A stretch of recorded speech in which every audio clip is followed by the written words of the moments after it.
Non loin de la chefferie des Korozok, un trou à la dimension inquiétante ne cesse de prendre du volume. On dirait un cratère en gestation au beau milieu de la route principale qui traverse ce quartier de l'arrondissement de Yaoundé 7. Je voudrais dire que c'est un ouvrage qui a été construit dans les années 67, donc logiquement vétuste aujourd'hui, en situation totale d'incapacité de supporter le flux des transports. La mairie de Yaoundé 7 n'a ni les compétences ni les moyens de gérer cette urgence parce que ce n'est pas prévu dans notre budget et puis les coûts des travaux sont très élevés. Nous essayons de faire ce que nous pouvons pour faire des remblais.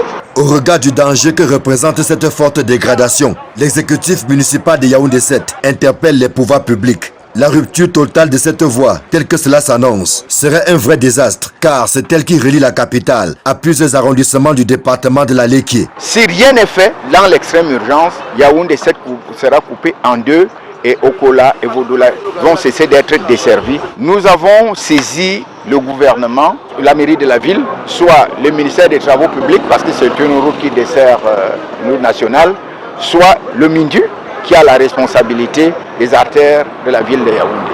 Donc nous n'intervenons pas dans cette route, mais nous avons l'habitude d'intervenir de manière embryonnaire pour permettre aux populations de circuler. La remise en l'état de cette route est d'autant plus importante qu'il est difficile d'envisager une voie de contournement. Qui plus est, l'arrondissement de Yaoundé 7 ne dispose d'aucune infrastructure routière de qualité. À titre d'illustration, la route principale qui relie le carrefour Mek au carrefour Colbison est dans un état de dégradation très avancé, au point où les piétons se disputent désormais le trottoir avec les véhicules et les motos. Avec des nids de poules partout là, mais même vous, ça ne peut pas vous plaire.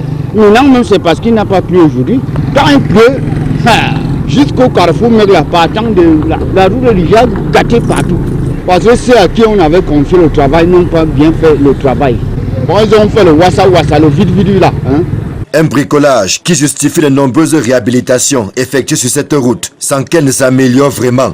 Une pilule très amère pour les usagers et les riverains. Je voudrais rappeler que nous sommes le seul arrondissement où il n'existe aucun axe bitumé dans la nord, dans la ville de Yaoundé, comme vous pouvez vous-même le constater.